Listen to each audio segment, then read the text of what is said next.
Hi, this is Alex Bryant. Wanted to welcome everybody to our webinar, the 2023 Headwinds to Manufacturing in China for China. We put this developed this webinar for a lot of companies that are manufacturing in China, selling into China. Obviously, we got some unique challenges in this environment related to U.S.-China geopolitical issues, China industrial policy, and a number of other factors that we'll get into. Here on just a couple of brief housekeeping questions, we encourage you all to ask questions throughout this webinar. I had forwarded an invitation or an email to everyone yesterday asking for questions, and we got a lot of them. If you have any questions on this call, please feel free. If you go to your control panel, you'll see a note there that says questions. Click on that, send the questions. I'll get it, and we'll ask the speakers. So we encourage those questions throughout. We'll have about 40 minutes for questions, and that's what we want. That's what we like. So please feel free to step up and ask those.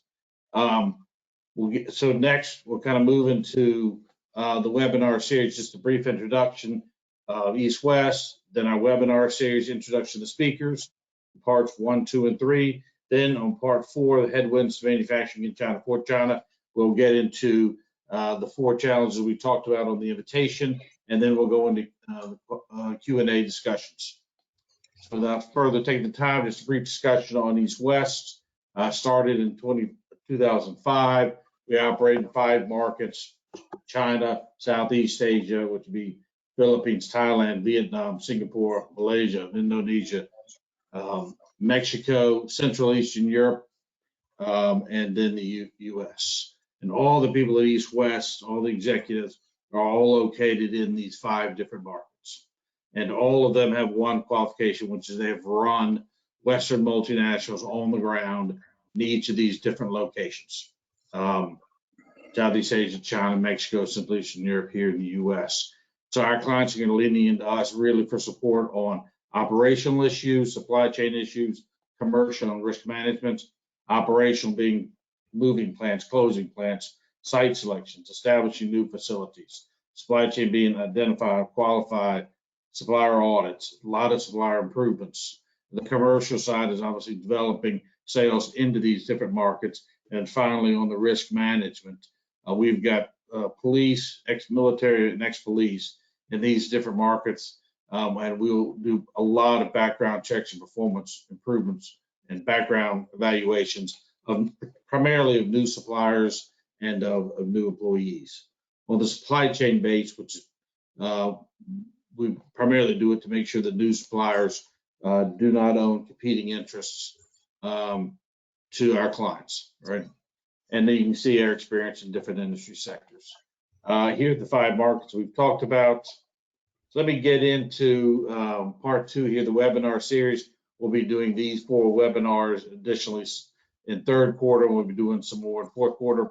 We do these generally 1 a month. So we'll see we're hitting Mexico, Vietnam, specifically electronic sourcing, and then relocation operations within China. Okay, so at this point, let me introduce the speakers. We've got Mark Plum and Dan McLeod on the phone. Mark, if you will start off and give us your background, please. Sure, thanks, Alex. Thank you, Alex. Hello, my name is Mark Plum, and as you can see, I've spent quite a bit of time in Asia. First went out to Thailand in 1990, and pretty much stayed in Thailand, and then in China in 95 up until 2014, and ended up as a president of Briggs and Stratton with responsibilities from Korea to Indonesia with 5 or 6 manufacturing facilities, joint ventures with Daihatsu in Japan, and test labs, engineering labs. Fairly large organization. Joined with Alex in 2014, 15, and subsequently we've done a lot of business in China, and also helping factories move down to Southeast Asia and ASEAN and to Thailand, and then subsequently helping quite a few of our clients that were selling in Western Europe to put some new locations into Central Europe to supply their European operations. So yeah, been pretty much international and Asia global focused for 40 years. Yeah. And I'm Dan McLeod, My background is primarily in operations management and also supply chain development and management of capital projects expansion from the design through construction, hiring, and startup. Moved to Shanghai in the late 90s and 97 and spent 21 years in Asia. Most of that time was in China, operations in China, but also spent 8 years in Southeast Asia, both in Singapore and in the Philippines, overseeing operations throughout the region. Been working with East West since 2018 on projects outside of Asia, in Asia and outside Asia, China, Southeast Asia, but also supply chain development projects and site selection projects in Mexico and in Central and Eastern Europe. That's great, Dan. Thank you very much. Okay, so now we're going to move forward into part 4 of the Headwinds Manufacturing in China for China. So, Dan, I will turn it over to you. Okay. Yeah, so recently we've been hearing about 4 major concerns for our clients that are operating in China and to supply the domestic market there. And these are, first of all, manufacturing operations are seeing growing pressures from the industrial zones that they've been operating in. They've been operating perhaps for 15 or 20 years, and when they started, they may have been in remote locations, and that's changed now. And so there's certainly challenges there. Industrial policy made in China 2025 are causing concerns by some of our clients. They expressed that the domestic competitors are in a more favorable position than selling in the domestic market because of that industrial policy.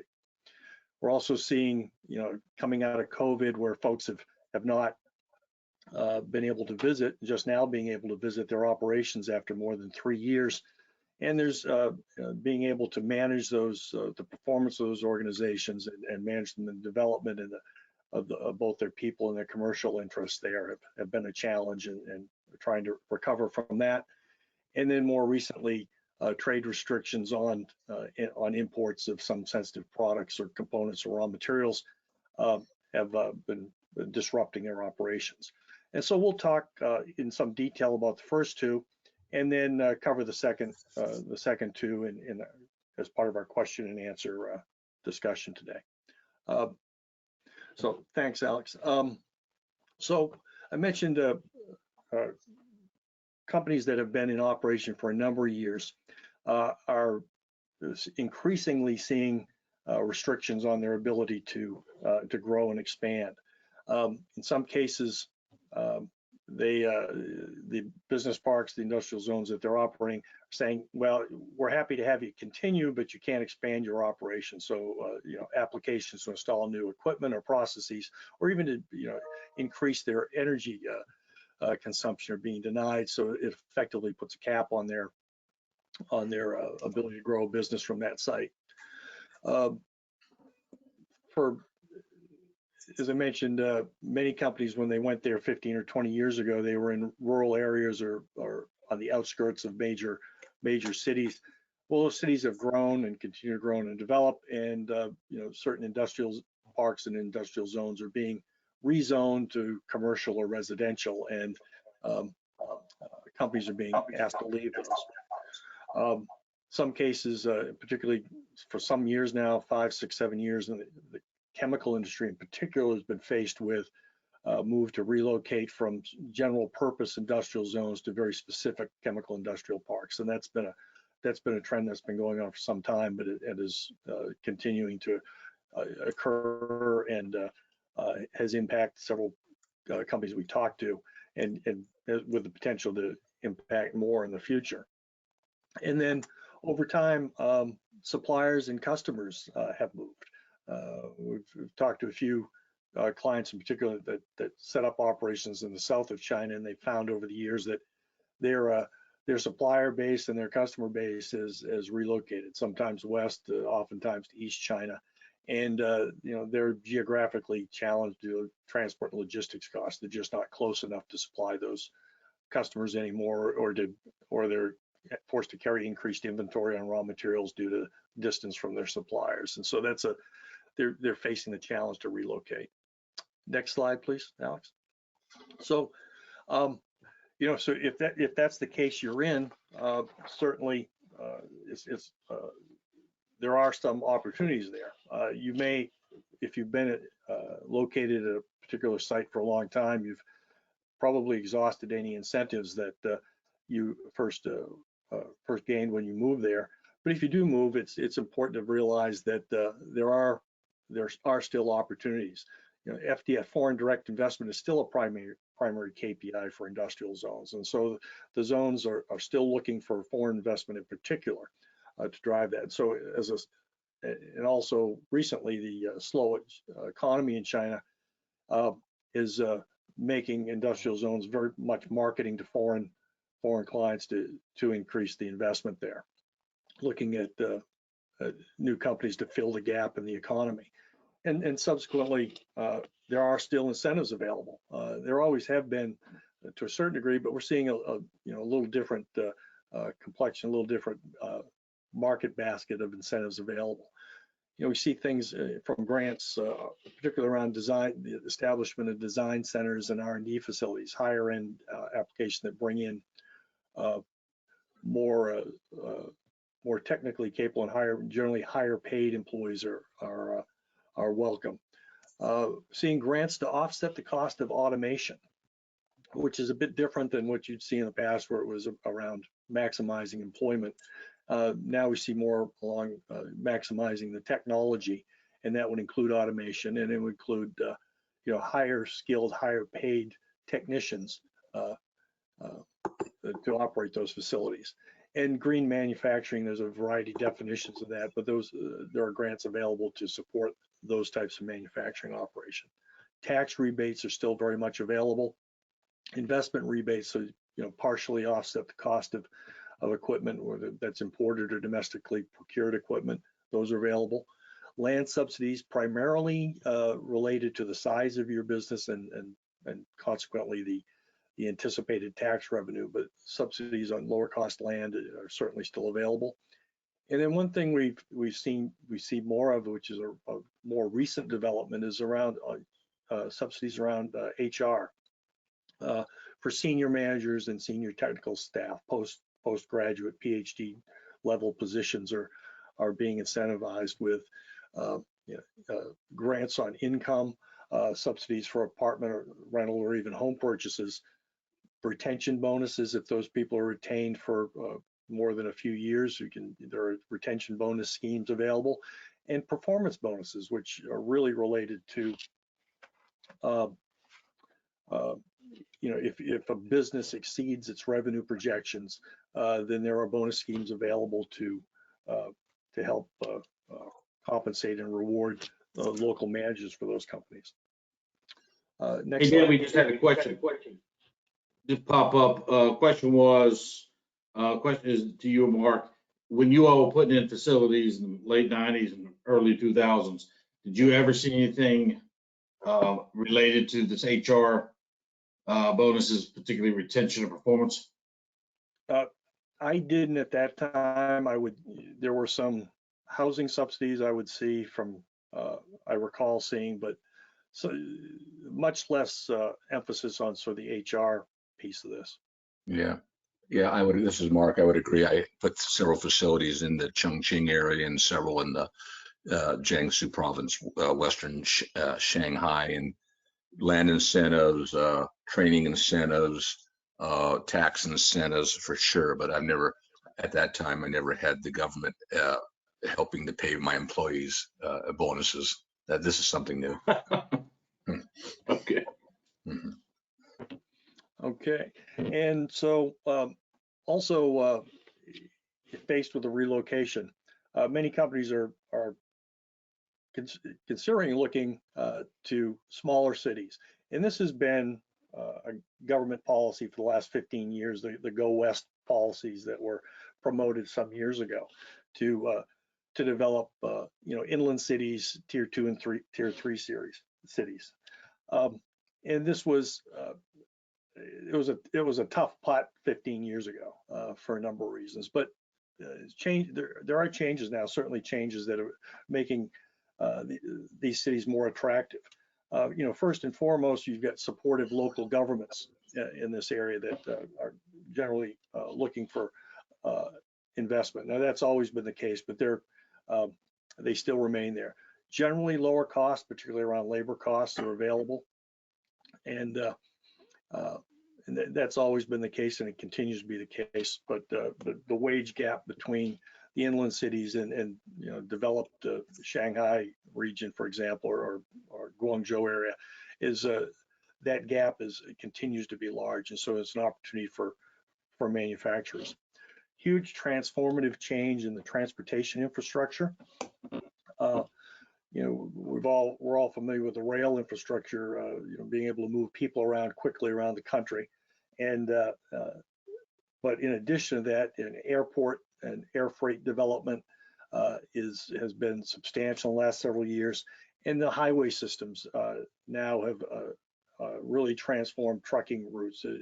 Historically, trucking logistics challenges were huge 10 or more years ago in China, and now the entire country is interconnected with high-speed expressways, and so that's made it a lot easier to get to markets as well from these cities, and connectivity is great. Population growth continues in these cities, and it is flattened or actually declined in some of the developed coastal areas, but the move from the farms to the cities has continued and will continue, but it's really you see more of a change in the inland cities in their population base. So you've got an increased population, you've got an increased number of workers available, and a higher standard of living in those cities. Sort of a snapshot of 5 geographically diverse cities: Chengdu, Zhengzhou, and Shenyang in the west, in the center, and in the northeast. You can see over a 5-year period, you've got population growth, particularly in Chengdu. You see a large one, but you've got above average growth in GDP, substantial foreign direct investment coming into these cities, and a number of new foreign entities and projects being set up. So there is a move there, and there's a market, an emerging middle class in these tier 2 and tier 3 cities are making local markets more attractive if you're in the consumer product business. But if you're manufacturing in the industrial sector and need to distribute around the country, then their transportation and network is developed enough now to make that more feasible now. So, Dan, I think when you were over there 2 or 3 weeks ago, and y'all were looking at some different sites, you mentioned the park officials. Now post-COVID, people go back in. Park officials are, since they're still being graded the same way they were on foreign direct investment, they were still hungry for it. Yes. Not along the coast, but in these areas. Right. We met with some folks away from the major cities, and definitely very welcoming, and willing to put together some incentive packages for you. So I'll turn it over to Mark. Alrighty. Yeah, thanks, Dan. Yeah, so this is kind of an interesting dichotomy for those of you who have been around China a long time. There's the provincial, city, township level, and that's kind of what Dan was talking about. And then there's at the national level, which is what I'm going to talk a little bit about. And they're both, if understanding both of them, and where you play within those areas is really important. So talk a little bit about Made in China 2025, and this is going on now for about 3 years, and it's got two. And these, we say this is a Beijing government, federal government led, and these aren't hard policies. They're directions. Areas they would like the country to go, and they would like specific industries to follow them. And the 2 main points that come out of China 2025 is China would like to be more self-sufficient and import less and produce locally more. And when they produce locally more, they'd like to be produced by Chinese companies. Those are really the 2 drivers from the federal Beijing level. And so, for example, then the Shanghai American Chamber of Commerce in a recent white paper states, quote, really quote unquote, in sum, the U.S. and other governments see the methods used in Made in China 2025 as tilting the playing field significantly to the advantage of Chinese companies at the expense of their own companies and creating non-market conditions. And this could affect obviously both what you're producing locally or what you're importing. But we can't panic on this sort of stuff. As I said, what Dan just described is the city, village, township, provincial level stuff, and what I'm talking about is more of the Beijing led policies.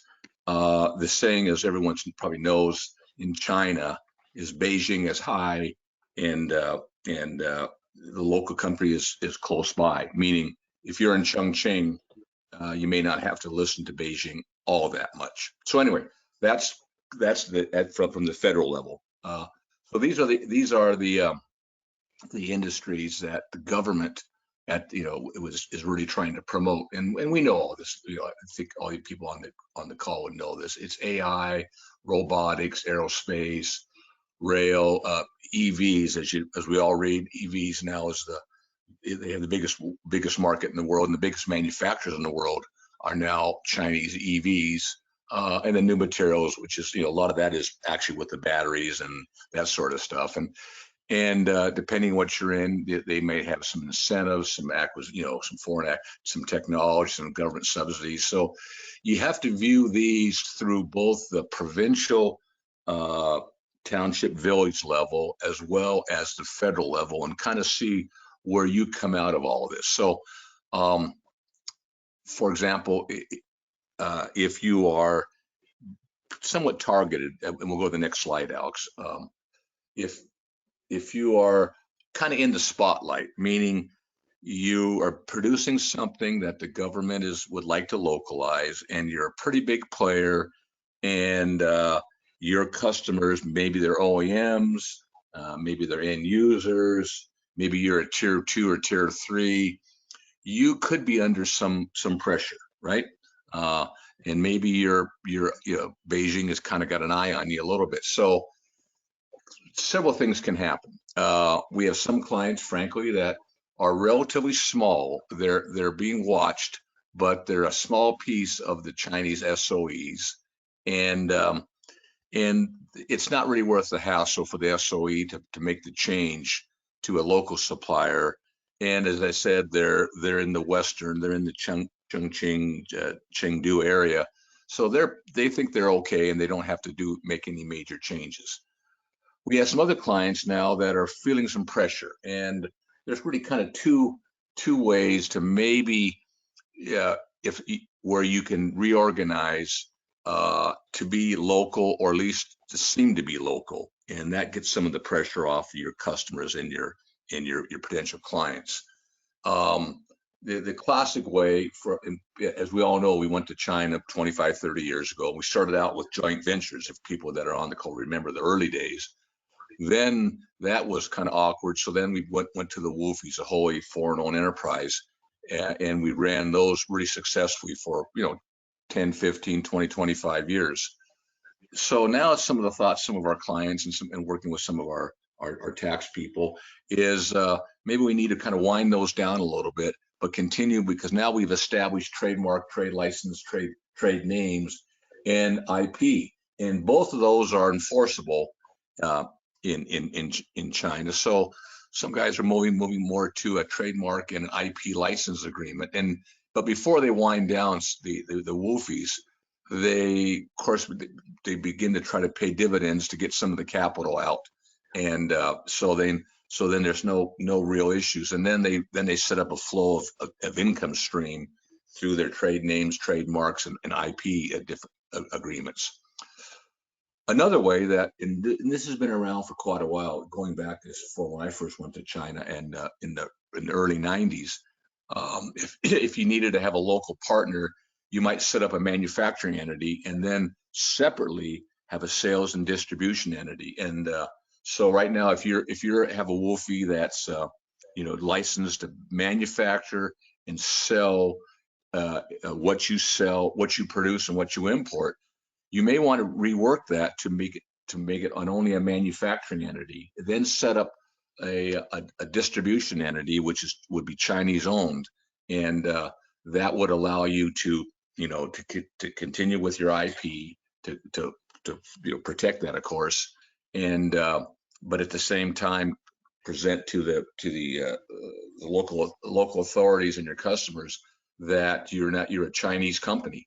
And this is really valuable when it comes to after sales service and spare parts, because that's going to be your interface, continue with the selling piece, the servicing piece, the spare parts piece, and then you keep the manufacturing entity piece separate, and that's still local owned. That's still, USA owned. You own it, and you protect your assets that way. So a lot of moving parts here, and the takeaway from what both Dan and I have said is there's the national level stuff going on, and then there's the provincial level stuff going on, and there's strategies around both of those. So it's worth understanding where you fit in that whole stream, whether you're under the spotlight or maybe, as I said, Beijing is a long ways away, and you can work locally without too much trouble. So anyway, we're going to go to questions now. Alex, I think we've got quite a few questions to answer. Yeah, we do. We had these 9 came in since yesterday, and then I got 7 more that have come in since the last 25 minutes. So let's kind of move into these. Dan, if you would take the first one, we got in yesterday. It's from a manufacturing company. Was talking about its China system regional parks for certain type of industries. I think that was originally geared toward. We were talking about the chemical industries, right, on the invitation, and I think that's kind of what probably drove that question. Yeah, and certainly there's industrial parks, industrial zones have generally looked for specific type of industries to locate there, to co-locate there. That's not particularly new, but what we've seen more restrictions on what you can put in there over the last several years. You mentioned the chemical industry earlier, which is more specifically targeted, and so you see folks in the chemical industry and really chemical adjacent operations being moved into chemical zones. But you're also seeing some of the more traditional process industries, metalworking, metal, casting, foundries, steel making, paper industry. Those types of operations are being pushed out of sort of existing zones and moved to promoted in other parts of the country. So there's more emphasis, particularly on the more environmentally sensitive industries, to be co-locate with other similar operations, and then a real emphasis around the technology sectors identified in 2025 to be promoted in industrial zones, specific industrial zones, where they can focus on those sectors and provide incentives associated with that. Okay, we had a question that's popped up.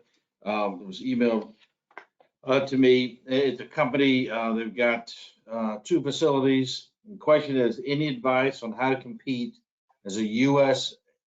owned business with Chinese owned competitors, given the government mandates, right, to buy Chinese suppliers? From a government perspective, are we still considered a U.S. producer, even though our China business unit is 100% staffed by Chinese citizens? Yeah, let me take a whack at that, Alex. So yeah, number one, if you're a USA WOFE and you have 100% of your people are Chinese, you're still a USA WOFE. As I was saying in prior, if there's there might be ways to mitigate. If you're under the microscope and they're looking at you, you may have to do some, set up again the separate sales organization for parts and service and after sales warranty, and then hive off your manufacturing piece separately.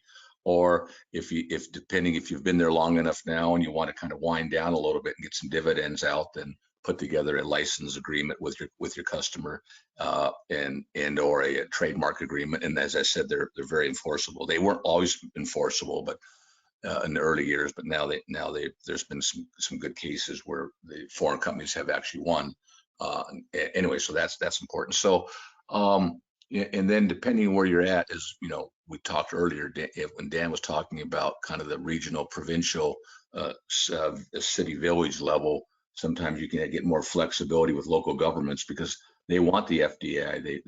They want you to keep investing and selling there, and maybe you stay below the radar as versus the Beijing level. So. That client, this company also came up with another question, which is, do you see China expanding export restrictions on raw materials which are produced in China but used in other parts of the world? As part of Made in China 2025, do you see putting more export restrictions on exports from China?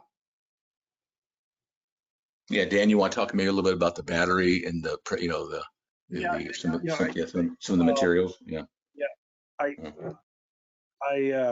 I would expect that as it relates to key materials that would support the industry sectors around 2025. That's going to continue. That's been a policy in the past, and I think it's going to continue and likely to become more of an issue. Yeah. Actually going forward. Yeah, I mean, we spoke with some other people, the rare earths and the things with the batteries and the EVs, and everyone's now looking at where else in the world they can find some of these specific metals. So, yeah. Mark, the question popped up here around, you were talking earlier about, we mentioned earlier, like carving out the woofie, keeping that as a U.S. owned woofie manufacturer. We're carving off kind of after sales business, right? The sales distribution. Question popped up is, does that China sales organization still sell the U.S. brand, or do you have to create a China only brand? If No, it is yeah. Well, one of the advantages for that distribution that was hived off is they want the brand that you've been developing for 20 years to 30 years, right? Now you can add other brands, but the attractiveness of that of the second company that you would set up, maybe it's a customer, maybe it's an OEM, it's someone that is the fact that they now can have the ability to use your brand with a trademark license, and that's going to make their life quite a bit easier. Yeah. Can you go on to the next question, which is, if you can't continue to import, I'll give this to Mark of yours. If you can't continue to import specific components due to government restrictions, what can you do to find local suppliers? I mean, obviously it's identifying the qualified suppliers.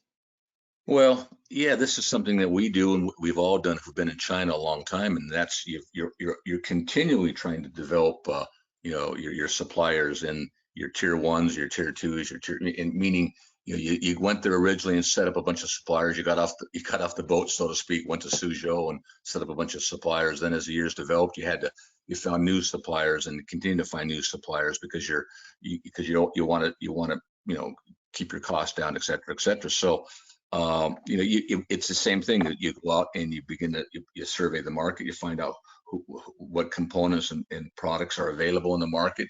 Sometimes you go further west, down the Yangtze, down to Chongqing, down to Wuhan, down to Chengdu, all along the river there, going further west to find good component suppliers.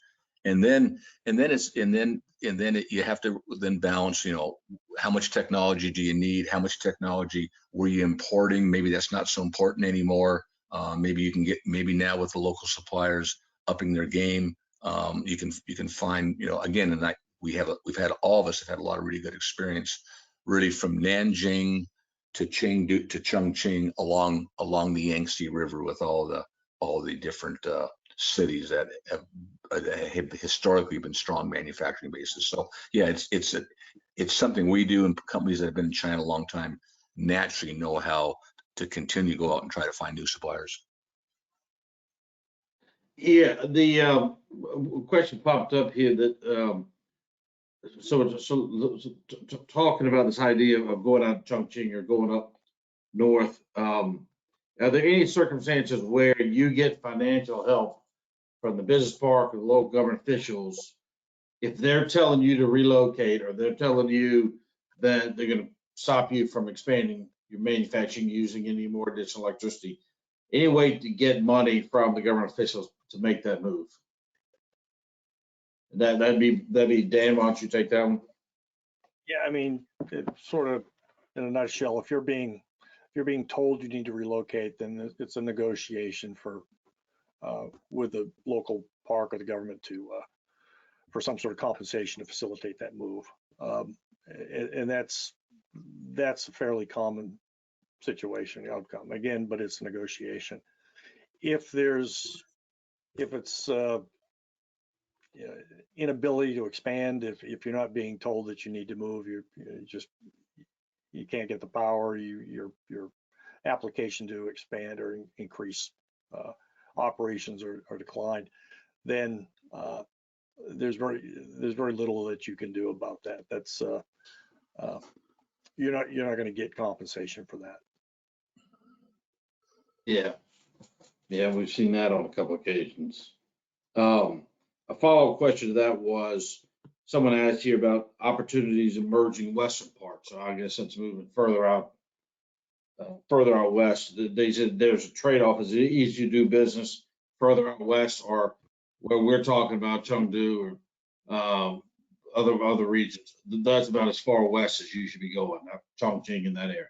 Yeah, let me take having put a facility in Chongqing at the time, the largest USA business in Chongqing back in 92 or 93. Now I think it was what it was, 94. So yeah, it's of course Chongqing, and people kind of, we talked about that again quite a bit. Chengdu and Chongqing are two of the largest cities in the world, both over 20 million people, right? So and Chongqing, of course, is a direct connect to the government, and Chengdu is the capital of Sichuan province. So there's a lot of, so you have over 150 million people out in that area, 140 million people in that area that are potential suppliers and customers, et cetera, et cetera. The precaution you have to, is if you're trying to get a lot of your product and it has to go by boat, let's say, or rail, you're along in the big markets around the East Coast, that can be problematic. It's 7 to 8 days, 9 days on the Yangtze from Chongqing back up to Shanghai, and if the river if there's drought conditions, it can be longer. So depending on what you're doing and how you're moving your products and how much is staying out in Chongqing, in Chengdu, and along the river. And these aren't new areas. As I said, they've been developing now, for 25, 30 years. So yeah, understand your products, understand your customers, understand your markets.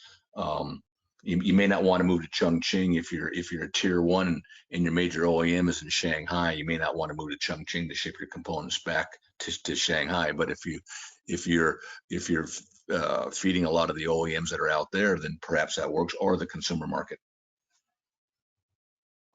Yeah, and someone just popped in a question about making this relocation. They were saying that, can't you negotiate a zero lease for a few years on the location you're moving to offset the costs when you go into these new parks? Well, yeah, I mean, I'll take the first piece at it, and then Dan can, depends. I mean, everything depends. I mean, but China right now is really trying to attract FDI because they've, this post-COVID thing isn't working out so well for them. We just saw yesterday, we just know now recently they've taken the restrictions off of home ownership. You can buy more apartments. Well, that means there's more construction materials. That means there's more people doing things. So depends where you are, and if the park has incentives and they want to attract FDI, as Dan said early on, then some of the incentives are negotiable for sure. I don't know if they're ever going to be back like they were 25, 30, 35 years ago. But China right now is, this post-COVID thing is been, I think, a surprise to them. Yeah, so questions popped up here about the locations where we were talking about. The question is two questions. Number one, which is, we had problems hiring people, retaining and hiring people out in Chongqing and the other locations, and we have problems doing that. And secondly, how are U.S. companies stacking up now against Chinese SOEs, Chinese privately held companies that are a lot more competitive, a lot more inventive than they were 5-10 years ago? Much better places to work than they used to be. Yeah, I'll just take the first piece, and maybe Dan can get the second piece. So yeah, early on, the bright young kids coming out of schools all wanted to work for the USA multinationals, and they would not work for an SOE because the SOE didn't pay well, it didn't have the technology, it didn't have this, didn't have that. In 10, 15, 20 years later, the SOEs, as they improved and improved and improved and got higher technology and better management, became huge competitors to the multinationals, USA multi, to where right now, in many cases, an SOE in a high-tech company might even be a preferred place to go for a young person, or a mid-level transfer, because of what they've done such a good job.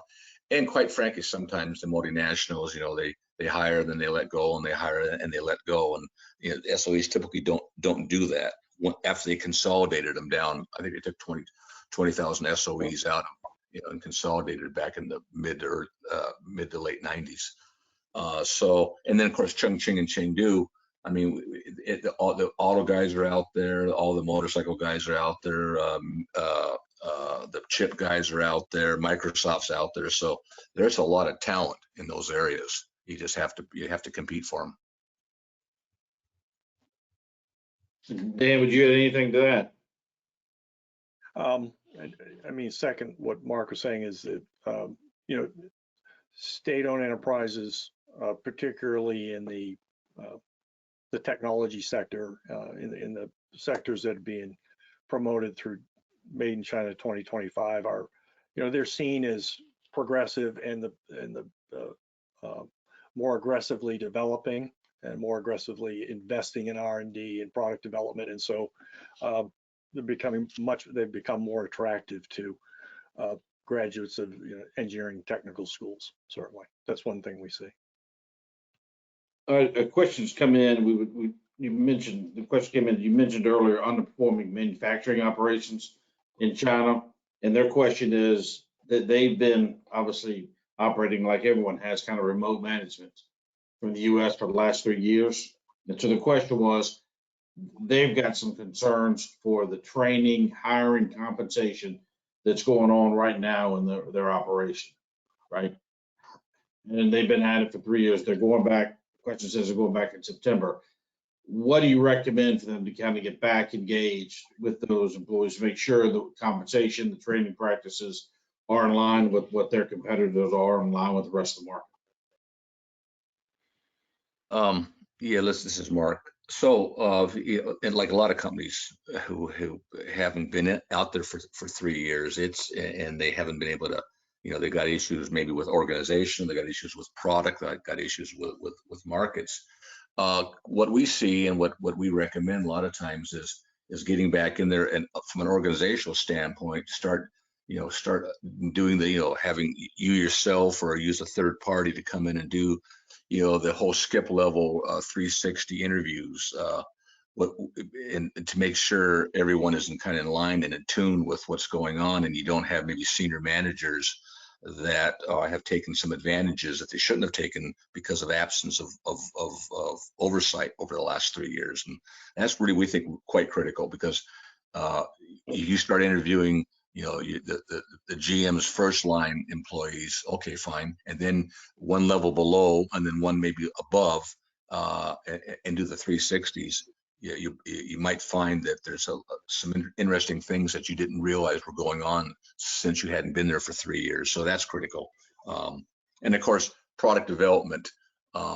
You probably haven't had a chance to keep up your product development because maybe your main engineers and designers haven't been able to come visit, and now you need to do that to try to get back out there to see if you're keeping pace with competition. And you can do that through your marketing and business development people to track what competition is doing and make sure that you're keeping pace. Yeah, Dan, would you add anything to that, Ben? Yeah, and it also, the other thing to consider is certainly the traffic going the other way. Resuming the training and development and relationship building by bringing your high potential Chinese employees to either manufacturing sites or headquarters in the U.S. to in some cases refresh the relationships, or in many cases to develop a relationship for someone that's been hired only 2 or 3 years now. That's something far beyond what you can do on Zoom. And I think to be able to begin to make those kinds of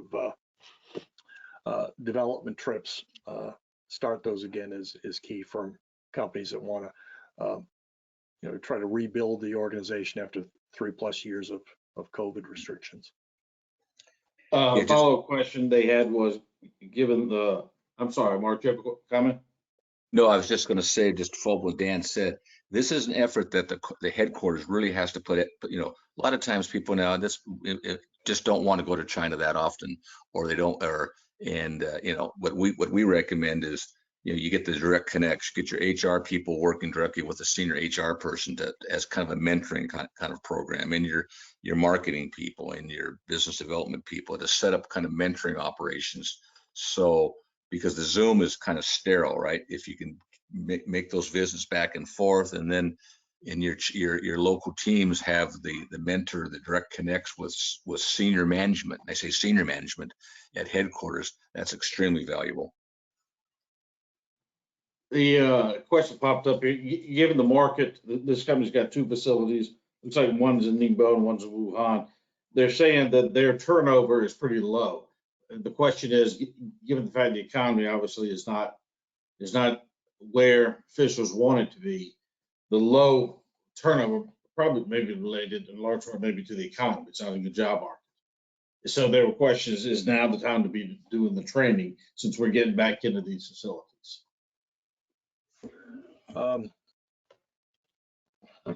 Yeah, I think I understand the question. It's turnover, particularly for professional employees, is very low. I'm talking to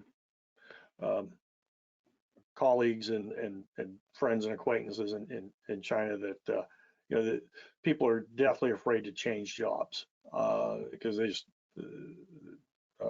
because they're worried about where the next job's going to be. So turnover is it tends to be low, particularly for the professionals.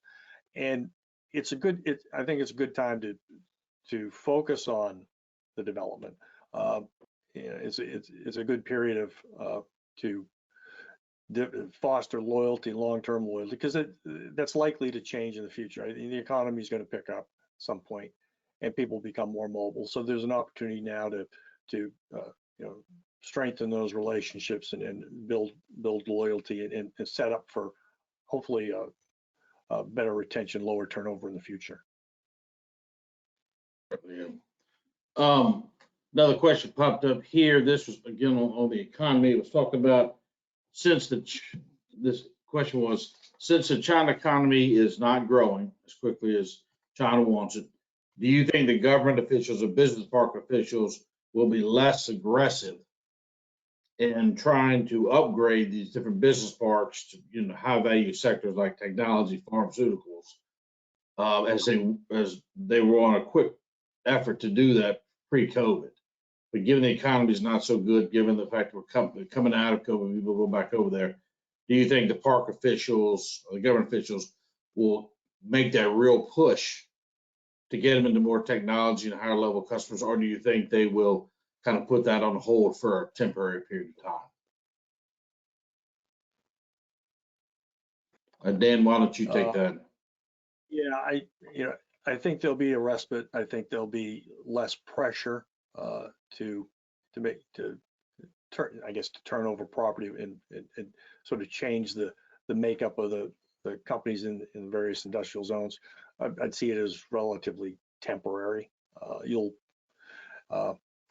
That change will come, but it'll be probably slower in the short term. But I haven't seen a lot of specific examples where it's slowed down. But I hear that you sort of hear rumors out there that there's less of an emphasis on it, but it's likely to be a short-term effect. And it certainly depends on the business park, right? We got plenty of those in Shanghai, which are right in the middle of, yeah, trying to get out of it. Okay, a question popped up here around this company's got they're talking about obviously the relocation question, and they're talking about the geopolitical situation. And their question is, should they consider, it's question number 8 that we got yesterday, saying, should they consider moving to Southeast Asia regional headquarters, like I guess Singapore, Hong Kong, even South Korea? They've got their headquarters, I know, in the question they asked, their regional headquarters are in China. And they're thinking about moving that to Southeast Asia. And do you see signs of other people doing that? Well, let me go ahead, okay. Mark.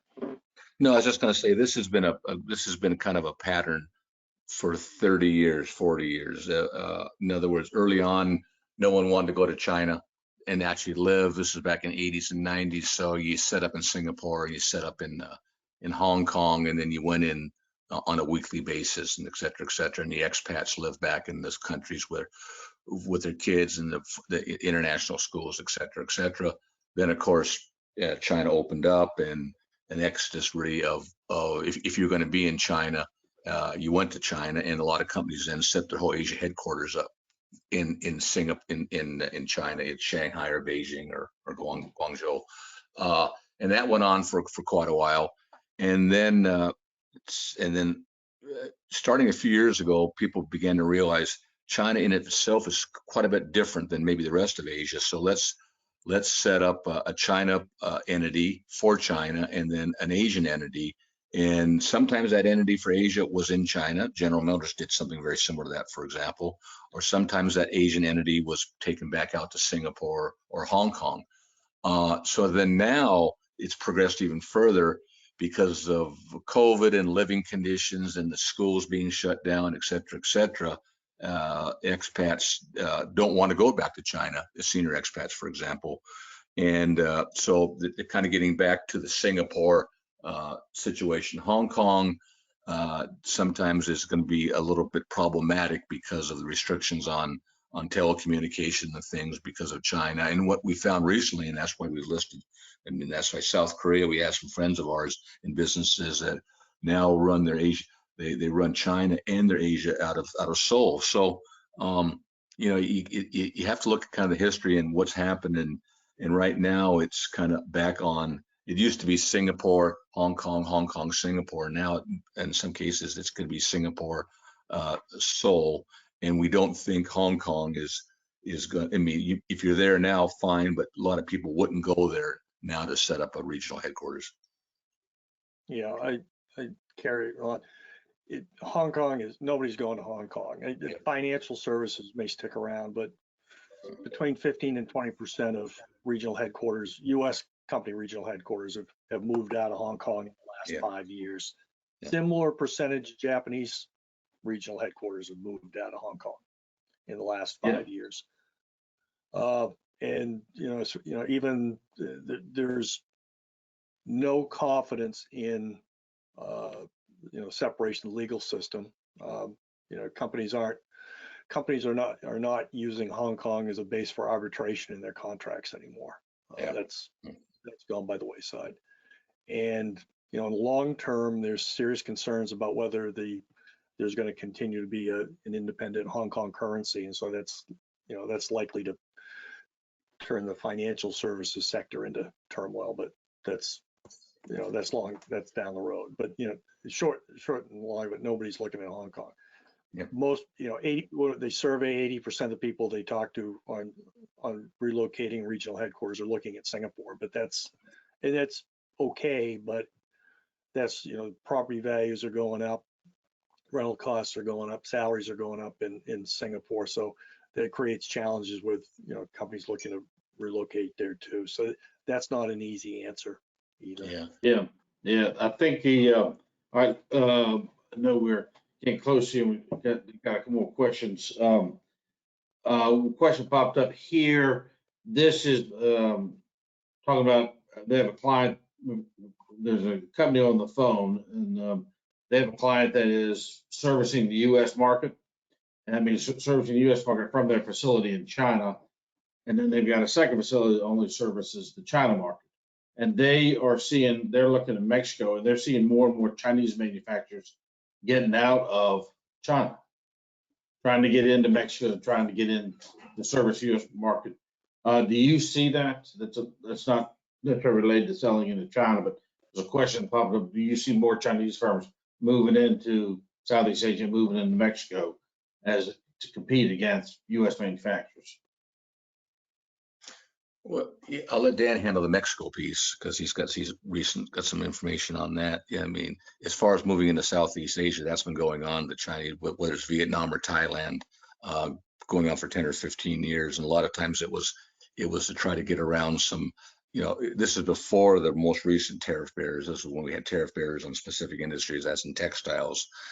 From China, they would move down to Vietnam or Thailand and start producing or transshipping to some degree through there as to try to avoid tariffs, either legitimately or not legitimately, right? And then I think Dan can talk about what's recently happening in Mexico with the Chinese, huh? Yeah, certainly. Chinese manufacturers, the primary market in North America, export market, aggressively looking at Mexico. There's large industrial zone area outside of Monterrey that's, large anchor tenants are Chinese, and there's that's one case, but there's a significant amount of Chinese money flowing into setting up manufacturing operations in northern Mexico, primarily to service. It could be the auto industry, or consumer products industry into the U.S. So yeah, that's definitely something that's happening, and we've been seeing that for the past year or so. And those companies tend to move quickly and aggressively, and bid up the cost of people and land in parts of Mexico that they're going to. Another question popped up here. I'm sorry, Dan, were you saying something? No. Okay. The question popped up here about the restrictions on imports of components for raw materials that you would need in China. And this company's got a facility in China, and they're selling primarily everything in China. Their question, they're in the metal fabrication business, and they're asking about if China has restrictions on imports coming in from the U.S., it'll be on the product, or will it be on the country? In other words, if they're in this business, fabrication business, can they bring it in from Vietnam, Thailand, or is restrictions more against U.S. companies bringing it in, or could they bring it in from Thailand, Vietnam, from a Thai supply?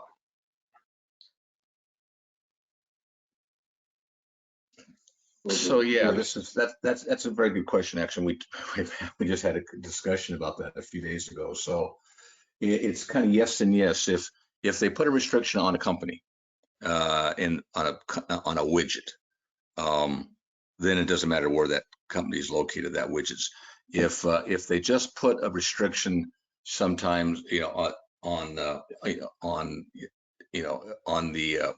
SIC code or the different codes. Sometimes if they reclassify and they're not looking at the USA, but it's coming from Vietnam, there might be some more flexibility. But typically, it's and we all know some of the recent ones we've read about where there's been restrictions put on the company, and when that's done, whether it's they're producing in the States or in Vietnam, it's going to be an issue in China. Again, you're talking about, I guess, the scenario where the Huawei, you put restrictions on Huawei and they turn around and put restrictions on Micron, right? That's right. I mean, Very and specifically. yeah, so yeah, so that's correct. One person asked a question about going out up toward like Dalian, relocating up to Dalian. Questions around um, getting quality personnel up there. And they want to ask about in that particular region, and then can you talk a little bit about the demographic changes going on in China? Are people still from the country still going to these second tiers? Are they kind of moving away from always returning back to Shanghai and Beijing and Ningbo? Are they, will they be this, if they're going up to a place like Dalian, will there be quality workforce up there? Yeah, so let me handle the Dalian piece because I've got quite a bit of experience there. And that Dan, yeah, Dalian has been a Japanese electronics manufacturing base for 20, 25 years. So there's a high local content of high quality labor that's been trained by the Japanese for the last 25, 30 years. So Dalian is a very good manufacturer. It's probably a little more expensive, because it's East Coast, and it's been a lot of people have worked there for the Japanese companies who typically pay pretty well, but it's certainly a good labor base in Dalian. Look, I know it's 12 o'clock. We promised we'd get in and out at 1 hour, so please feel free to hop off if you want.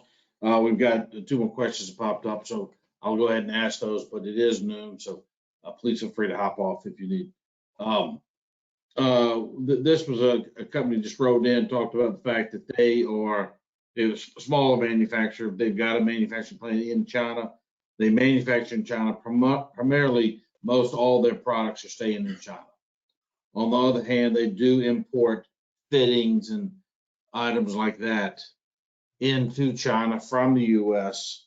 that help them make products. In other words, they're importing, they have a facility in China and they're exporting from China like fittings and such that help them make product in the U.S. Should they be, his question was around really, should they be looking for new fitting suppliers here in the U.S. because China's going to prevent them from exporting that product, or where do you see the direction? Where do you see China working on an item like that?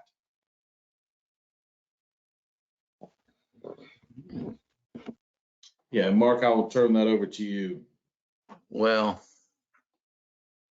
it's such a subjective question. Yeah, I'm just struggling a little bit with, typically if exporting out is not an issue, and if you have all the and you just set up with your export regulations and you have your export licenses and things of that nature, it shouldn't be a problem. So I'm not sure that's quite answering the question, but I'm not sure. I'm not sure. Yeah. Yeah, I mean, they're really more focused on the export. Right. So China, it's really applicable. Yeah. Okay. I mean, finally, there was a question popped up. I guess this is related to having a U.S. company in China.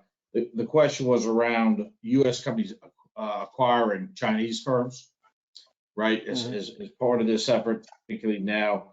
So the question was, you see it down there on number 5 around the international consumer brands, lose down to domestic. Can you talk a little bit about that? Because we've had 2 questions on that. And Dan, why don't you take that? Yeah, I mean, yeah. So particularly in consumer brands, consumer space, historically, international brands were seen as significantly superior to domestic brands, and that has shifted, and so that the gap in perception is pretty much evaporated, and so there are so the Chinese consumer is seeing domestic brands as close to equivalent, or at least not a substantial gap between, and so you see a couple of trends. One trend continuing is that larger international consumer brands setting up product development, product offerings that are developed in China for the local China marketplace, and that's a continuation of a trend that's been a long time. So they're not trying to customize to the local market. The other thing that's happened, or you talk to some people in some cases where, particularly around the cosmetics industry, is that you see large international brands purchasing well thought of domestic brands and incorporating them into their portfolio and using that to capture market share. Seeing that increasingly, so which is a change from what you would see some years ago. All right, look, I know we've gone 5-6 minutes over, but I wanted to get all the questions answered, so we were able to. Mark and Dan, thank you all for taking on extra. So this now concludes East West webinar. You all will all be getting a survey. Please feel comfortable filling the survey out, and so we can know about kind of interest for future webinars and specifically on the topics. So I want to thank you all for participating, and this now concludes the East West webinar. Thank you.